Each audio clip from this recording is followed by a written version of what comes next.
बच्चों आज हम इस टॉपिक्स को कवर करने वाले हैं। यहाँ मैंने कुछ टॉपिक्स का नाम लिख के रखा है। परमानेंट मैग्नेट चैप्टर है हमारा मैग्नेट, साइंस क्लास 6 के बच्चों के लिए। बच्चों पार्ट 2 है आप सभी बच्चों के लिए, ठीक है ना। तो permanent magnet, temporary magnet, magnetic and non magnetic materials, strength of a bar magnet और and horse shoe shaped magnet. तो बच्चों पार्ट 1 में तो मैंने आपको इंट्रोडक्शन बता ही दिया है सभी इंट्रोडक्शन को मैंने वहाँ दे रखा है, आप उसको एक बार देख करके यहाँ पर आए, ठीक है ना। और आप इसको नोट कर लें पॉइंट्स को पहले अच्छे से, ठीक है। चलिए वेरी गुड। अब देखो बच्चों कि जो परमानेंट मैग्नेट होता है वो क्या होता है। अगर देखा जाए ध्यान से तो परमानेंट मैग्नेट नेचुरल मैग्नेट ही होता है, जैसे लोडे स्टोन, ठीक है बच्चों। लोडे स्टोन जो था है वो परमानेंट मैग्नेट है, नेचुरल मैग्नेट है, ठीक है ना, वो नेचुरल मैग्नेट है बच्चों। तो एक तो लोडे स्टोन की चर्चा मैंने यहाँ पर कर दिया है, ठीक है ना। लोडे स्टोन,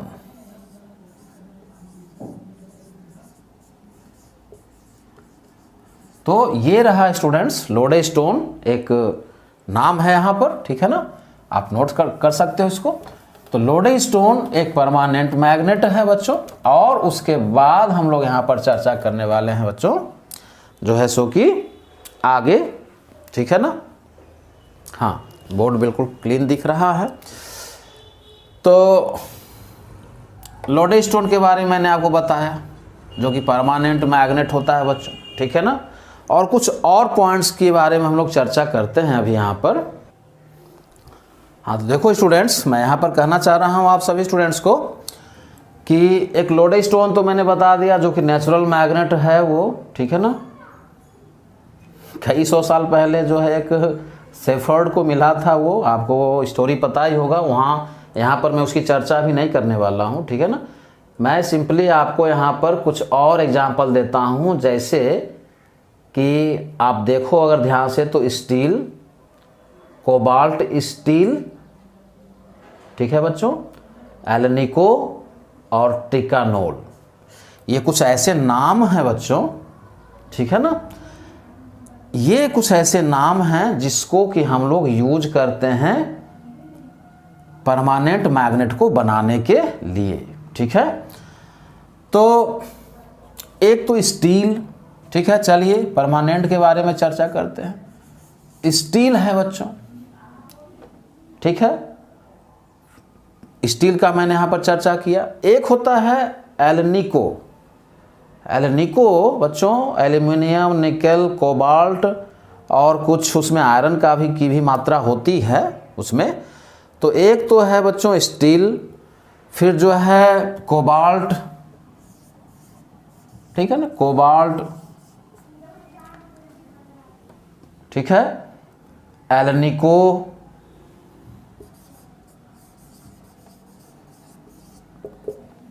और टिकानोल। तो ये सभी चीज़ों को आप अच्छे से समझें। तो ये मैंने यहाँ पर सब कुछ लिख दिया, चलो इसको भी लिख ही देता हूँ बच्चों, टिकानोल।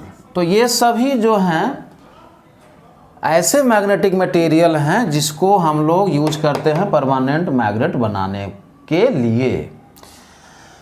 देन आफ्टर टेम्पोररी मैग्नेट, तो टेम्पोररी मैग्नेट तो आपको पता ही है, ठीक है। जैसे कि मान लेते हैं कि आपके पास एक मैग्नेट है, मान लो कि तुम्हारे पास ये एक मैग्नेट है बच्चों, ठीक है। और तुम्हारे पास एक मान लो कि आयरन का स्ट्रिप है, ये मान लेते हैं बच्चों आयरन का स्ट्रिप है और ये मैग्नेट है। तो अगर आप इस मैग्नेट से इसको एक स्पेसिफिक डायरेक्शन में अगर आप इसको रब करते हो, स्ट्रोक लगाते हो, रब करते हो, ऐसे कह सकते हैं, ठीक है, लेकिन एक ही डायरेक्शन में होना चाहिए, ठीक है ना। तो ये मैग्नेट इस आयरन स्ट्रिप को मैग्नेटाइज कर देगा। मतलब इस मैग्नेट के मदद से मैंने इसको मैग्नेट में कन्वर्ट कर दिया बट ये टेम्प्रोरी मैग्नेट होगा, ठीक है। ये ज़्यादा लंबे समय तक रहता नहीं है, बाद में ये अपना मैग्नेटिज्म जो है बच्चों लूज कर देता है। साथ ही साथ एक आप वो ले लो इलेक्ट्रोमैग्नेट। इलेक्ट्रोमैग्नेट का भी मैं यहाँ पर एक एग्जांपल दे देता हूँ। मान लेते हैं कि हमारे पास एक आयरन का रॉड है, ठीक है। हमारे पास एक आयरन का रॉड है बच्चों, ठीक है। एक आयरन का रॉड है और इस पर आप क्या किए हो, कॉइल बना करके, ठीक है बच्चों, इसको आपने सेल से जोड़ दिया, ठीक है। इस आयरन रॉड को मैंने यहाँ वायर से कॉइल बनाया, यहाँ पर सेल से मैंने इसको जोड़ दिया, ठीक है। देखिए कैमरा में आ रहा है ना, हाँ आ रहा है, वेरी गुड। तो भाई थोड़ी ही देर में ये आयरन स्ट्रिप जो है बच्चों मैग्नेट में कन्वर्ट हो जाएगा, बट वो इलेक्ट्रोमैग्नेट है, वो भी अपना मैग्नेटिज्म बाद में लूज कर देगा। इलेक्ट्रोमैग्नेट तो एकदम स्ट्रिक्टली जो है टेम्प्रोरी मैग्नेट होता है। इलेक्ट्रिक बेल में जो हम लोग magnetic effect of electric current को जो यूज करते हैं, 7th क्लास में पढ़िएगा इसके बारे में, वहाँ भी जितने देर तक हम स्विच को प्रेस करके रखते हैं उतना देर के लिए वहाँ पर वो जो एक मैग्नेटिक फील्ड बन जाता है और वो रिंगिंग का प्रोसेस, वो आप हायर क्लास में पढ़ोगे, उसके बारे में मैं ज़्यादा चर्चा नहीं करने वाला हूँ।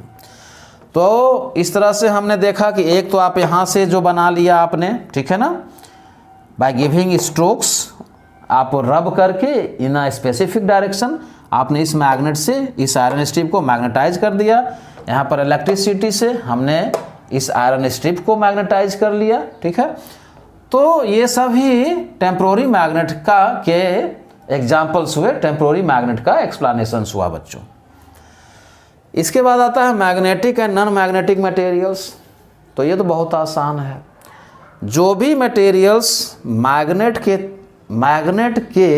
मैग्नेटिक फील्ड में आने पर, देखो अभी हम मैग्नेटिक मटेरियल को बता रहे हैं, मैग्नेटिक मटेरियल बच्चों, ठीक है ना, वो सब्सटेंस, वो सभी सब्सटेंसेस, वो सभी मैटर्स जो मैग्नेट के नज़दीक आने पर, I mean to say that कि मैग्नेट के मैग्नेटिक फील्ड में आने पर या तो रिपेल हो जाए या तो अट्रैक्ट हो जाए, तो वो मैग्नेटिक मटेरियल है, ठीक है। हो सकता है वो मैग्नेटिक मटेरियल एक दूसरा मैग्नेट ही हो, ठीक है, लेकिन वो भी तो है मैग्नेटिक मटेरियल ही ना। तो वो सभी सब्सटेंसेस जो किसी मैग्नेट के मैग्नेटिक फील्ड में आने पर या तो अट्रैक्ट हो जाता हो या रिपेल हो जाता हो, तो वो सभी मटेरियल्स मैग्नेटिक मटेरियल्स कहलाते हैं। आयरन, निकल, कोबाल्ट, स्टील, एल्निको, ये सभी मैंने टिकानॉल, ये सभी एग्जाम्पल्स मैंने आपको यहाँ पर दे रखा है। आप इसको अच्छे से पहले नोट करते जाएं और समझते जाएं। और नॉन मैग्नेटिक मटेरियल्स, जो वैसा मटेरियल्स जो मैग्नेट के मैग्नेटिक फील्ड में आने पर उस पर कोई इफेक्ट ना पड़े, ना ही वो अट्रैक्ट हो ना ही रिपेल हो, तो वो नॉन मैग्नेटिक मटेरियल्स होगा। जैसे ये स्केच पेन, आपका पेन है ना, वुडन बोर्ड, पेज, पेपर, ये सब, ठीक है ना। तो इवन ये बोर्ड, तो कुछ भी इस तरह का जो जिस पर उसका कोई इफेक्ट ना पड़े, नॉन मैग्नेटिक मटेरियल्स कहलाते हैं। अब बच्चों strength of a bar magnet and horse shoe shaped magnet, तो ये भी बहुत इंपॉर्टेंट है। देखो होता क्या है बच्चों, बार मैग्नेट हो या हॉर्स, इसको हम लोग रेक्टेंगुलर मैग्नेट भी कहते हैं, ठीक है ना। बार मैग्नेट को हम लोग जो है रेक्टेंगुलर मैग्नेट भी कहेंगे। ये मान लो कि मैंने यहाँ पर एक रेक्टेंगुलर मैग्नेट हमने यहाँ पर बना दिया, ठीक है। ये रहा इसका N और ये रहा इसका S, ठीक है ना। तो होता क्या है स्टूडेंट्स कि ये मान लेते हैं मैंने यहाँ पर N माना और यहाँ पर मैंने S माना। N और S के बीच की दूरी जितनी कम रहेगी ना, उस मैग्नेट का स्ट्रेंथ, अब दूरी का मतलब क्या, ये दूरी तो जो है सो है ही, एक होता है एयर गैप, ठीक है। इसको पहले आप नोट करिए यहाँ पर, ठीक है ना। एक होता है एयर गैप। देखिए मैं इसको यहाँ पर विस्तार से समझा देता हूँ, ठीक है ना। देखिए इसको जो है, अब जैसे मैंने यहाँ पर एक बार मैग्नेट बनाया, रेक्टेंगुलर मैग्नेट मैंने बनाया, एक बना लेते हैं यहाँ पर बच्चों हॉर्स शू शेप्ड मैग्नेट, ठीक है। एक बना लेता हूँ हॉर्स शू शेप्ड मैग्नेट, ठीक है, नॉर्थ साउथ, ये नॉर्थ मान लेते हैं और ये साउथ मान लेते हैं। तो ये जो एन और एस के बीच का ये जो गैप है, जिसको इसी को हम लोग एयर गैप कहते हैं। एन और एस के बीच की दूरी जो होगी एयर के थ्रू, वो जो एयर गैप होगा वो जितना कम होगा उसका स्ट्रेंथ उतना ही ज़्यादा होगा। तो अगर देखा जाए ध्यान से तो प्रैक्टिकली ये पता चलता है कि हॉर्स शू शेप्ड मैग्नेट का एयर गैप कम होता है रेक्टेंगुलर बार मैग्नेट के रिस्पेक्ट में के अपेक्षा। तो हॉर्स शू शेप्ड मैग्नेट का स्ट्रेंथ जो है बच्चों वो ज़्यादा होगा with respect to bar magnet और रेक्टेंगुलर मैग्नेट, ठीक है ना, ये ज़्यादा होगा।